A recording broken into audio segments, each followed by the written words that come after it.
Guys, welcome to another Truth Bump. Here we go. We are going to continue the conversation that we had last week. And obviously, it feels like a different branch of the same tree, to be honest, because there's so much that falls under the category of manifestation, as I mentioned to you last week. And maybe the time before that, this is really important for me to take my time in talking about manifestation, because it's not about, all the things that we can manifest, but it's really about you becoming the person you need to become in order to manifest. It's you becoming the person you need to become in order to have the capacity to receive your manifestations.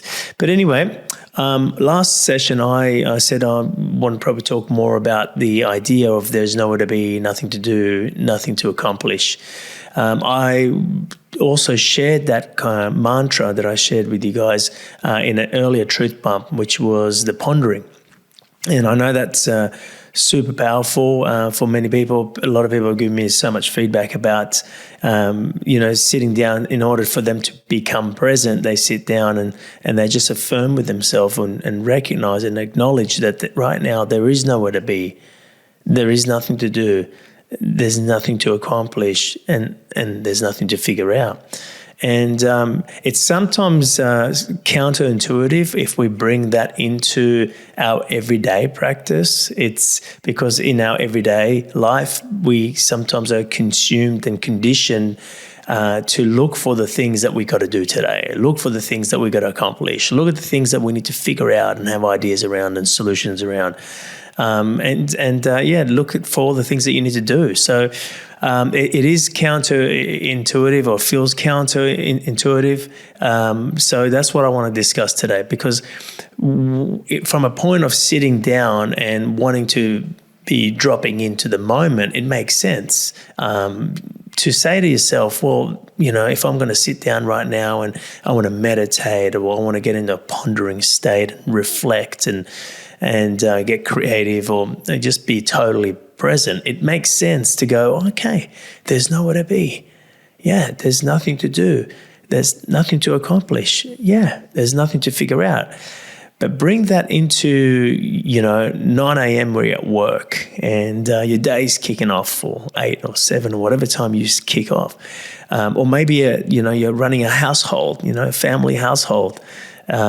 So, in our everyday life, it becomes difficult for us to say, well, there is nowhere to be, there is nothing to do, there's nothing to accomplish, and there's nothing to figure out, because your mind is already firing and looking for the things that you need to do. And we have a to-do list, and we have all the things that we need to accomplish this week or today or this month or this year. And we have all these lists. Now, again, I'm not disregarding all that. However, I may share with you how I've come to, where I'm at. And in the last session, I talked about all the things I've accomplished. Got my commercial pilot license, and, when I shared the story of my aviation journey anyway, bought aircraft, bought aviation businesses, got my instructor rating, like all these things I've accomplished, but it was never something that was on a list. It was never on a goal list that I wanted to accomplish these things. It was never, I didn't have a plan around those things until the idea dropped in, the feeling dropped in and went, you know what? I'm going to go and buy an aviation business, as I shared in the last session. The feeling dropped in. When the feeling dropped in, I'm now stepping forward and following that feeling. So the whole point of this, where you're being able to say there's nowhere to be, nothing to do, nothing to accomplish, even in your everyday life, is in order for you to drop the drop. In order for you to get yourself out of the way. Sometimes people call that surrender. Surrender doesn't mean, surrender means you're giving up the part of you that needs to be in control, the part of you that needs to have it figured out. But the thing is, when you do surrender, you're actually allowing yourself to drop into, the ocean, if you like, the infinite version of yourself. So let's have a look at this. I was just going to share with you my process. And then I'll come back to the story that I shared with you last week and about how did you, Amir, accomplish all these things, and how do you continue to accomplish all these things, and how does all these ideas and these, if you didn't know, I didn't read any of what I'm sharing with you in a book. In fact, I've never seen some of the things that I've actually that I am sharing with you written anywhere in a book. So you probably can comprehend that. Well, Amir didn't get this from a book because probably haven't seen it. Some of the things that I'm saying is like it's just not there. I've never read it in a book. Maybe it is somewhere. Maybe someone's written it. I'm not sure, but I definitely didn't read it in a book. So where's this coming from? Where's this downloading from? Where's it dropping in from? Okay. So for me to share this concept, I really need you to understand the idea of there's nowhere to be, nothing to do, nothing to accomplish. So let me just digress really quickly, and I'll come back to, my aviation journey or and share some stories of, how some of the things manifested into my life. Because I know some people love to hear the stories and just go, yeah, but how? Where did it come from? What actually happened? Maybe we'll get into that as well. But I think for me to share this, I need to go back to the roots of where it all started for me. And it's all started for me when I first realized that I'm going to share this work. I'm going to start speaking. And I know I've shared this before on plenty of podcasts or maybe on a truth bump as well. So just hang in there if you've heard a little bit of this story. But when I first felt to start speaking, the title came to me, the title of my talk, and originally it was called The Quest for Truth. So I just knew I had to go and start presenting and start sharing these realizations that I was having for myself. So I sat down and I wrote down The Quest for Truth, and I was there trying to plan the program, design the program, what I'm going to share on day one or in the first half of the day, etc. And I just, for those who are creative, it felt like I was having a creative block. Nothing was coming to me, and everything that I was coming to me or I was forcing to write down, it wasn't in. I'll scrunch the paper away and chuck it out. I was just like, that's not it. That's not it. And then I sat down and asked myself the question, why do I feel to do this? I know I feel to do this. I know the feeling's real, but nothing's coming to me. Every time I follow the feeling, it usually leads me somewhere, and usually things drop in. Why is there nothing coming to me? And then it came to me very clearly. It will come to you when you get on stage. And, obviously that was a profound thing because, can you imagine getting up on stage and not having a plan of what to say? But that's exactly what I felt to do.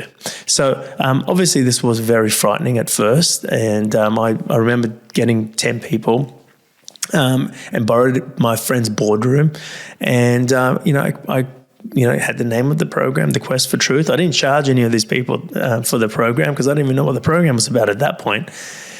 But when I got up there, the content just flowed in. And, I started with good morning. Welcome, everyone. Welcome to the Quest for Truth. And just, talking to the people. Where are you from? Where'd you come from? Da-da-da-da. Great. How did you hear about this? Fantastic. Before I knew it, I just dropped in. And, then I knew it was lunchtime. And I just knew that it was there. And from that very first time I actually delivered the Quest for Truth, having no plan, no design of the program was being designed through me. So that's what I mean sometimes when I say, I don't have a plan, but, and I don't need to make a plan, but that doesn't mean there's not a plan that unfolds through me or unfolds moment by moment. So when I'm going to refer back to my story of aviation and how all these things manifested, I'm going to refer to you as, these were things that were planning, that I wasn't planning, but the plan was unfolding moment by moment. So that's how it happens. And for me, this was my first reference of, okay, showing up in the moment and trusting that it's leading me in the right direction and saying the right things and doing the right moves, etc. So from then on, I started speaking, and I got to a point where I was speaking in a different city every single weekend, and the Quest for Truth ultimately became the WTF experience, which most of you are familiar, well, all of you are familiar. It's part my signatory program. It's part of this coaching app, so you would have all done that. So to this day, every time I want to share something, before I get up on stage, I empty my mind. So I empty my mind. Don't get me wrong, there might be some things that I'm clear that I want to share. There's usually a feeling, that I have. If I want to share a topic, I have a connection with that feeling. So I have a connection with that topic, I should say. And within that connection of that topic, there's a feeling, and I'm clear about that. But I'm not clear about what exactly I'm going to say. I may even have a PowerPoint, right? Because I want to share an image or I want to share a video, right? But I don't plan what I'm going to say around that PowerPoint, okay? So to be honest, I'm a massive fan of having no PowerPoint. The only reason I would have a PowerPoint is purely because I want to share a particular image and I want to share videos. So here I am. Whenever I get up on stage, I basically empty my mind. And the way I empty my mind, and back then I didn't have a mantra, right? But I just, in the moment, there's nowhere to be. Just take a moment. There's nowhere to be. There's nothing to do. There's nothing to accomplish. There's nothing to figure out. I mean, saying that before you get up on stage, you might have some thoughts racing going, no, but there is. You need to know what you're about to say. You need to have this figured out. You need to be clear about what you need to do here. Like, you need to know where this topic is going. Like, no. That's just the little voices in your head that feels uncomfortable about the infinite possibilities, because the infinite possibilities sometimes feels like there's no floor that you're walking on. It feels like you don't know where sometimes you're going. You don't know how you're going to get there, but you just know you're going to get there. You just know that you have a connection to this particular topic. So, that's how I do it. That's what I do. And that's how I first realized that, I do that on stage, and some of the most amazing realizations, experiences, content comes through me, right? I wonder what would happen if I did that in my business. I wonder what would happen if I did that in my everyday life. So you see, I'm sharing with you how this realization came to me. And it just started because of my speaking. It started because I felt to speak. It started because I decided to follow my feeling to speak. And then it started because it said that it will come to me and it is my greatest version, my infinite version of myself. It will come to you, Amir, when you get up on stage. So that's how I have now run my business, my life since that point. And so it kind of comes to me second nature for me not to feel comfortable or lean on where I'm going. I lean on being in the moment. I lean on, not being comfortable with the plan that is there. There might be a plan, a business plan, that someone's designed, or maybe you have designed. My comfort doesn't come from the plan. My comfort comes about the connection I have to what the plan is about. My comfort comes from, the connection I have with myself. That my comfort comes from the connection I have with the feeling, the knowing.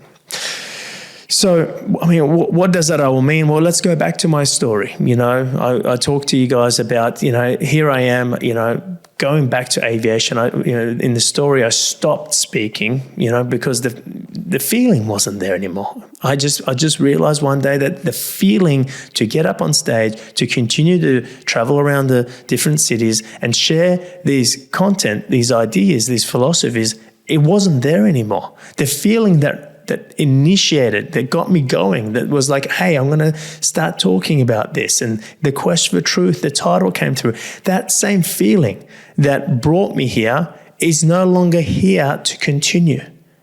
So I then was like, because for me, if I then continued to share and continued to speak, I would be doing it without the feeling. And in my life, I've done that plenty of times, and I'm very, very well experienced in doing that. And I know every time I've done that, I always fall on my butt. And if I don't fall on my butt, then I feel like empty. Like there's something missing, something feels incomplete. It's like I missed the picture here somewhere, right?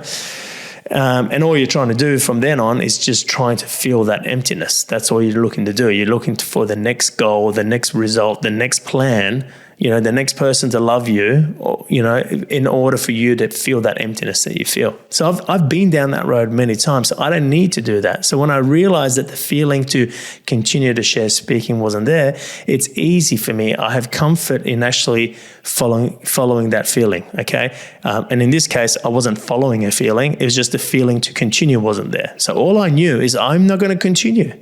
I'm no longer going to continue to speak because the feeling to do so is not there. So I made a decision then to no longer speak. So once I made that decision to no longer speak, there is this huge level of uncertainty.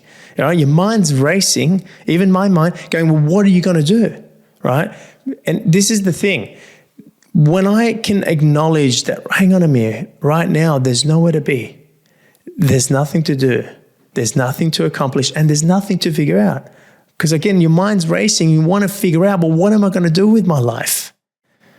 Right? And if your mind's racing and looking for that, the answers that you're going to find is limited to the part of you that is asking the question. So the part of you that's freaking out is the drop of the ocean rather than the ocean. So again, I apply. There's nowhere to be, nothing to do, nothing to accomplish, and just find it's almost like there's this discomfort of not knowing where you're going. But when I acknowledge there's nowhere to be, nothing to do, nothing to accomplish, nothing to figure out, I find comfort in not knowing. Suddenly you feel because again, what's happening is you're dropping down into the present moment. You find certainty in the uncertain. You find a knowing in the unknown. But please understand that discomfort is a discomfort because you don't know. You don't know what's next. You don't know how it's going to happen, or you don't know why. But you got to understand, you don't know because it's infinite possibilities. And sometimes people need to know. They need to know why they're doing something. They need to know how it's going to happen. They need to know what the next 1,000 steps ahead are, because they're gaining their level of certainty from that rather than certainty from the moment, from their infinite capacity. So it's very normal for me to then, I just show up in life, and before you heard the story, before I knew it, I started flying. I won't go into the story too much here because you heard it in the last session. And here I am getting my pilot license and, building an aviation business. But again, all this wasn't because of me knowing where I was going. I was in the unknown. All I knew is I loved what I was doing. I loved every single moment of it. And then my mind wants to race and go, well, okay, I found what I love. Because I was in a moment, a few months ago, I didn't even know where I was going with my life. So the moment I find what I love, my mind starts racing, go, okay, we've got it from here. Okay, so let's now have a plan about where we're going. Okay, I want to get my commercial pilot license. I want to go and buy, I didn't do any of that, but that's what the mind does. The mind then goes, well, okay, we've got our hands on something here. The idea's got legs. let me take over. Or a child comes into the world, and once the child comes into the world, the parents go, oh, I've got it from here, right? But like all these miracles and all these amazing things just took place for that child to be conceived and for that child to grow in its mother's womb. And all these things were happening organically, naturally, effortlessly. But once the child comes into the world, some parents go, all right, I've got it from here. Why can't you trust the same process? You know, the same process of that miracle of the child being conceived and how it was nurtured and looked after and like it got all the nutrients and everything that it requires for it to grow within the mother's womb. Okay, once it comes to the world, we want to take over. Once we get the idea, we want to take over. I've got control from here. Once something manifests, we want to take over. So for me, the art for me is to continuously stay in the emptiness.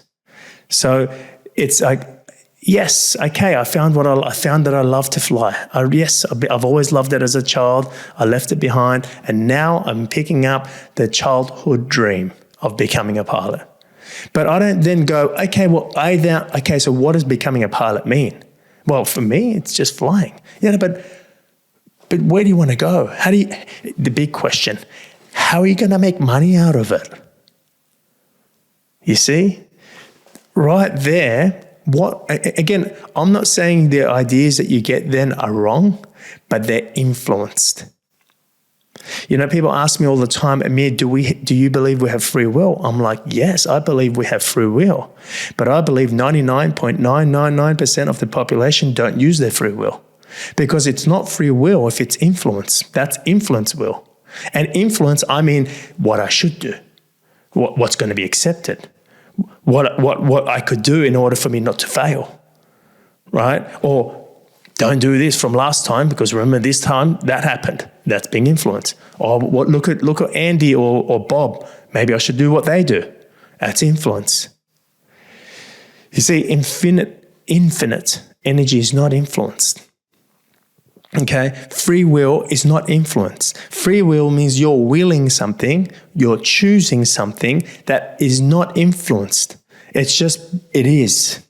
I love to fly, right? So I love this person. You know, it's not because of the money or lack of money or, you know, it's not because of the reason. You love them because you realize there was love for them. You didn't even make a decision that you loved them, as you heard in many of my sharings. So there is an art to continuously stay empty or empty yourself. Okay, even in your everyday. So from me, just emptying myself and not getting fixated on, oh well, I need to get my commercial pilot license. Oh, you know, I never. Here's the thing, I never decided to buy an aviation business. All I know, like I shared with you in the last session, all I know is I was driving and suddenly there was a feeling there that I'm going to buy an aviation business. And right there, I was like, I'm going to buy an aviation. I then made a decision to follow the decision that was already made. When I say the decision that's already made, a decision that's already made is a decision that's infinite. I mean, if you can comprehend this is a little bit of a mind bender or a head fuck, if I can call it that. But just comprehend this. You see, the part of you that is limited, the part of you that is, you know, let's call it in the matrix, it's bound by, you know, parameters, it's bound by time. So anytime you go make a decision, you're making a decision purely based on, you know, maybe what you want, what you don't want, but you're making the decision in time. So, probably the best way to put this for you is that the part of you that is infinite, it doesn't make a decision in time. Because the part of you that's infinite, your infinite version of you, is not limited in time. The drop is the drop. The ocean is timeless. The drop is in time. So what you got to grasp here is that if you can comprehend that there is a part of you that is infinite, how does an infinite version of you make a decision? Remember, it's in timeless, right? Well, the only way, and this is the mind bender here, the only way that a part of you that's infinite or the infinite you makes a decision, it's the only way to describe that is the decision's made. Because to decide something means you're choosing between two things. That means you're in duality, you're in the matrix. Okay? I'm going to do this or I'm not. That's two. What are the pros and what are the cons of this decision? What will people think? Well, like everything in the matrix or in duality, if you like, it's two. Okay? Now, an infinite decision is only one decision. There is no other option. So therefore, it is almost the only way I can put it into words is that the decision is made. Now, you've experienced it. Some of you are like, when was it this? Who made it? Well, the infinite version of you. You. So don't make it into someone as who. It was you, but it's the infinite version of you. Okay? But you know this. If I can give you some reference points, think about the time where you just knew. Maybe it was someone you met. There was something you knew about them. Maybe it was when you met your child. When your child was born, maybe you just knew that you loved them. Did you make a decision about whether you're going to love your child or not when you first met them? To say, again, your logical mind's going, well, of course I did. Who else did? But to say that you made a decision about whether or not you're going to love your child implies that you had a choice. And again, your logical mind goes, well, of course I had a choice. I chose to love them. No, you never chose. Again, you need to look at this for yourself and don't take my words for it. Go back to your own personal experiences that you can relate to, in what I'm sharing here. Go and find your own personal experiences that you can draw from. You never decided. You realized that you loved them. And that right there is the infinite decision. You realize that there is love there for them. You then made a decision to acknowledge that love. You decided to see it and go, yes, well, I do love them, right? But this is happening so quick, you're thinking, oh, well, I made the decision to love them. You think I decided that I love flying? The love for flying was there. All I'm doing is acknowledging and realizing that I love flying. Then I'd make a decision to pursue that, right? But the feeling was already there. So again, what you got to comprehend here is that the part of you that is infinite, the decision is made. And the way you're experiencing that is it's a knowing. You just know, and then again, people go, how do you know? I don't know, but I just know. What are you saying? I have no reason. I don't know why. I don't know how. But I just know because it's a knowing. You see, that's the infinite part of you that's making decisions.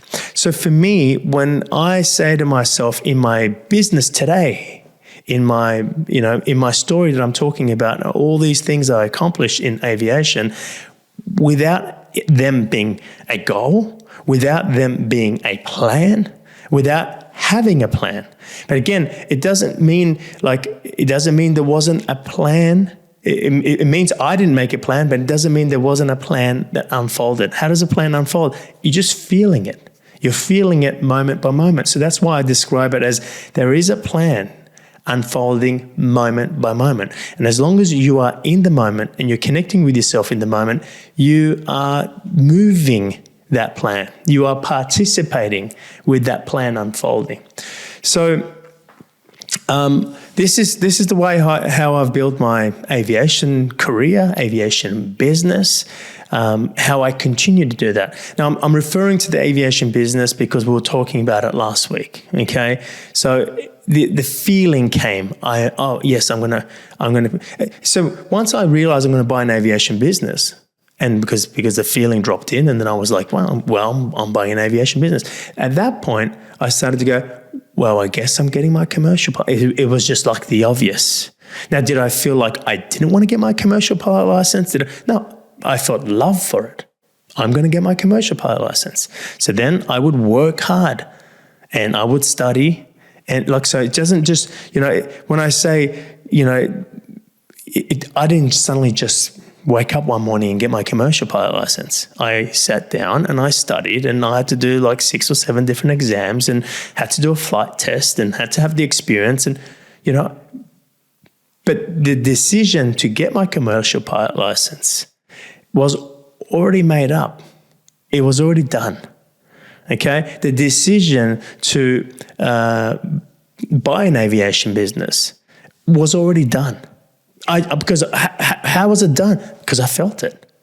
All right. Does that mean, there wasn't some time that took place from the moment I felt it to the moment I actually bought an aviation? Yes, some time took place, but it was rather quick.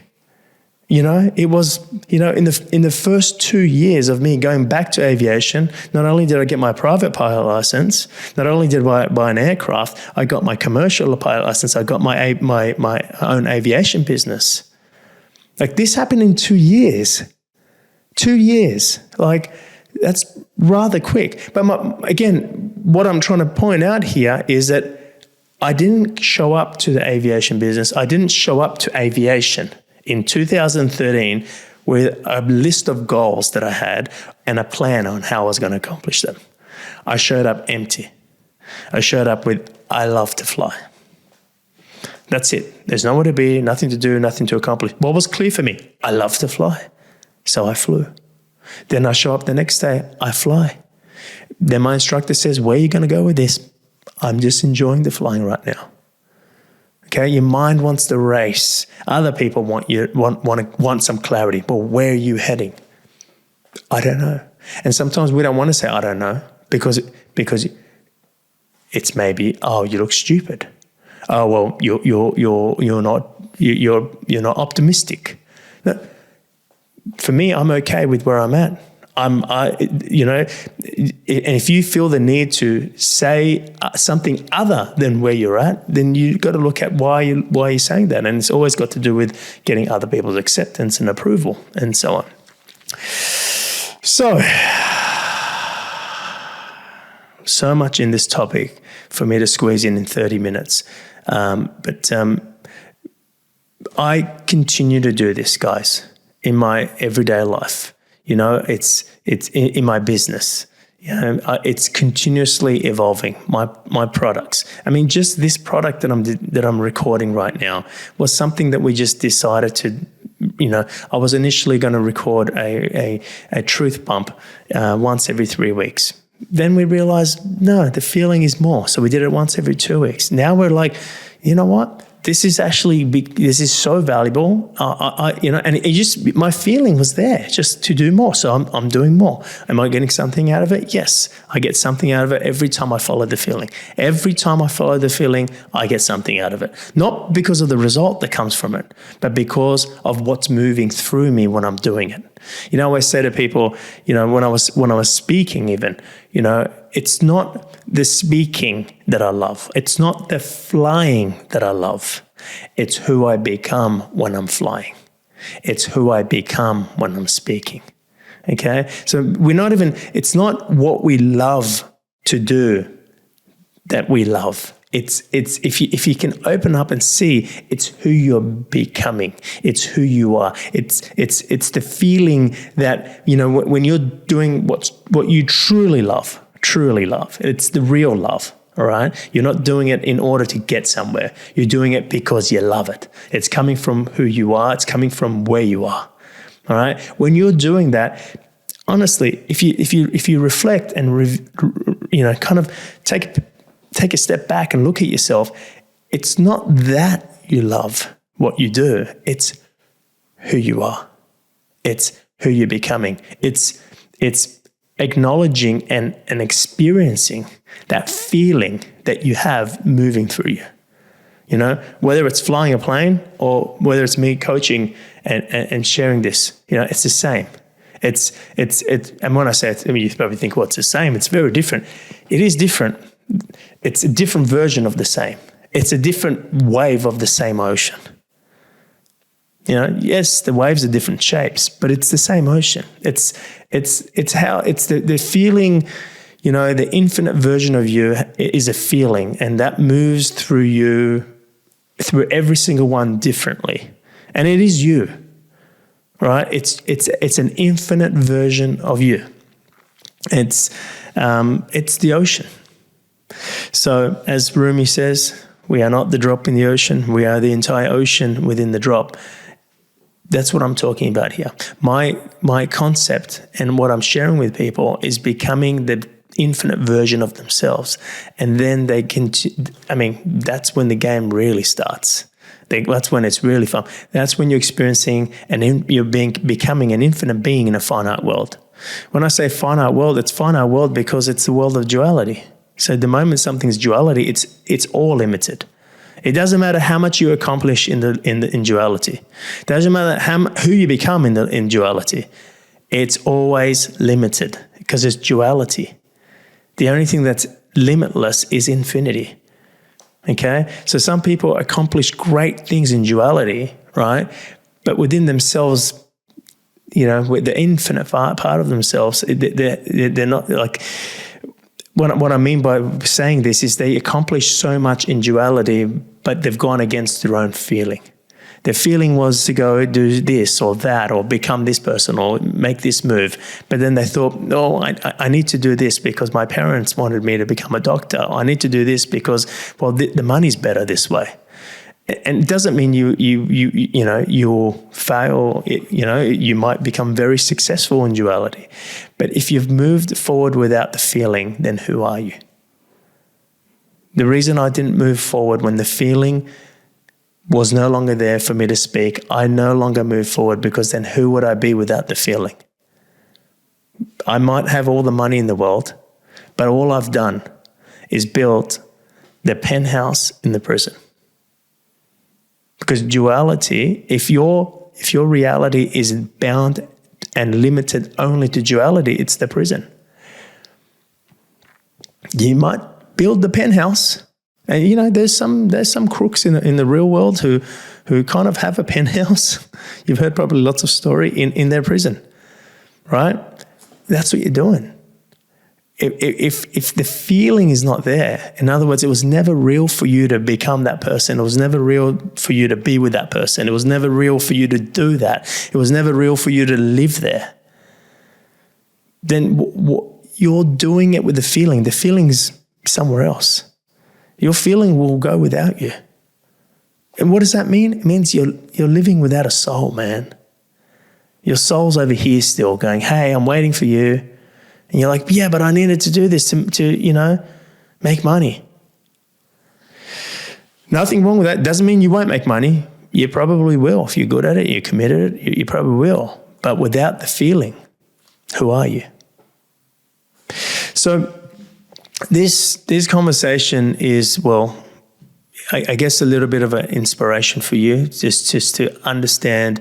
I don't know if you particularly understand at this point, but it's just grasping that here is someone who's saying, hey, they never had any goals. They don't make a plan. They don't have a business plan. Again, if a business plan downloaded for me, I'll put it into play, right? But I've never had to do that. I just want to put my hand up and say, hey, you know the guys that tell you you have to have all your goals? I'm one who doesn't. I'm one who actually shows up. I mean, again, the danger of not writing your goals is that you may not show up. And that's why it's important for you to write your goals down.